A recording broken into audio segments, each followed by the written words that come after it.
माँ, दीदी और मेरे शगुन में भेदभाव क्यों?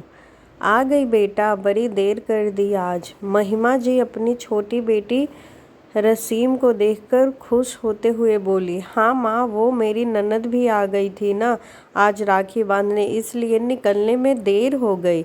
भैया भाभी कहाँ हैं और दीदी आ चुकी क्या राखी बांधने के लिए? बेटा, वो तो सुबह ही राखी बांधकर चली गई। तू बैठ, वो तेरी भाभी अपने मायके गई है राखी बांधने। विनय भी उसके साथ ही गया है, बस अभी थोड़ी देर में आ जाएंगे। तब तक तू सुनील के यहाँ चली जा, वो भी तो तेरी राह देख रहा होगा। चली जाऊंगी माँ, अभी गई तो वो जल्दी आने नहीं देगा। वो छोटी भाभी भी खाना खाने की जिद करेंगी। रसीम मुंह बिचकाते हुए बोले। हाँ तो क्या हुआ, वो भी तो तेरे भाई भाभी हैं। यहाँ खाया या वहाँ खाया, बात एक ही है।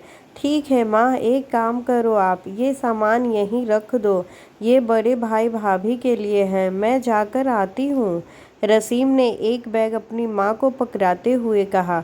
क्या लाई है इसमें? महिमा जी ने उत्सुकता से पूछा। माँ, भैया के लिए कुर्ता और भाभी के लिए एक सूट है। अब भैया भाभी इतना कुछ देते हैं तो मेरी तरफ से भी कुछ गिफ्ट बनता है ना। बोलते हुए रसीम अपने छोटे भाई भाभी के घर जाने के लिए उठ गई, जो उसी गली में थोड़ी दूर पर था। बेटा सुनील और तेरी छोटी भाभी के लिए तू कोई गिफ्ट नहीं लाई? रसीम के हाथों में सिर्फ राखी और मिठाई और एक डब्बा देखकर महिमा जी बोले बिना नहीं रह सकी।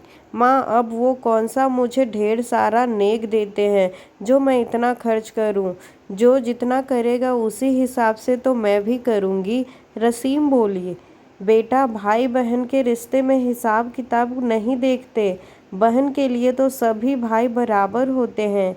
बेटी की इस सोच पर महिमा जी को बहुत बुरा लगा था, लेकिन रसीम हमेशा ऐसा ही करती थी।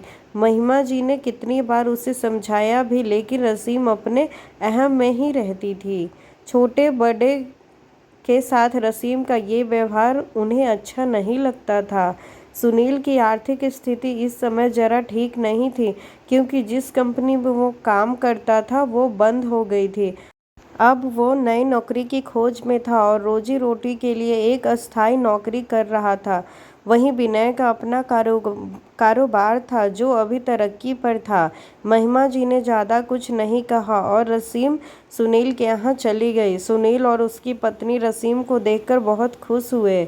बड़े मन और चाव से उन्होंने राखी बंधवाई। सुनील ने नेग में 1100 का लिफाफा दिया तो रसीम ने मुंह बनाते हुए पकड़ा और जल्दी ही वहां से निकल गई।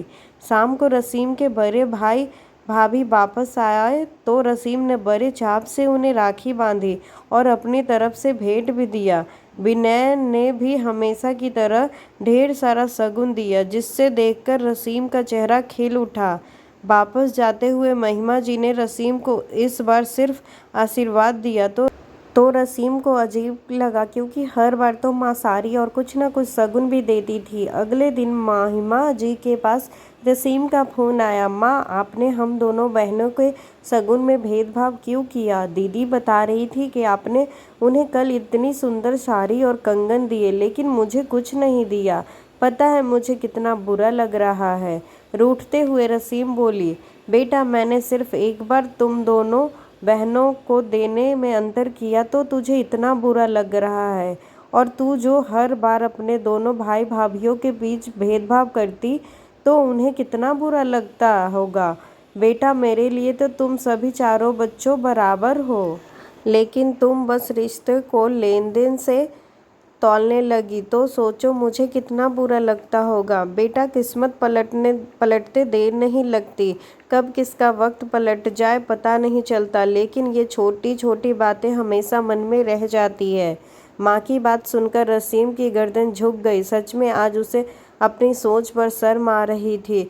उसे अपना बचपन याद आ गया, जब दोनों भाई अपना गुल्लक खोलकर दोनों बहनों के लिए राखी पर गिफ्ट लेकर आते थे।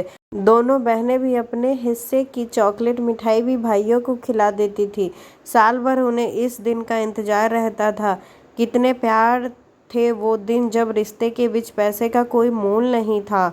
रसीम की आंखें नम हो गई। वह बोली, आप ठीक बोल रही हो माँ। बड़े होने के साथ साथ ये दिल न जाने कब इतना छोटा हो गया। आगे से मैं कभी ऐसा गलती नहीं करूँगी। महिमा जी के चेहरे पर मुस्कान छा गई। उन्हें संतुष्टि थी कि अब चाहे स्थिति कुछ भी हो, उनकी बेटी अपने भाइयों के बीच भेदभाव नहीं करेगी। कहानी आप लोग को कैसी लगी?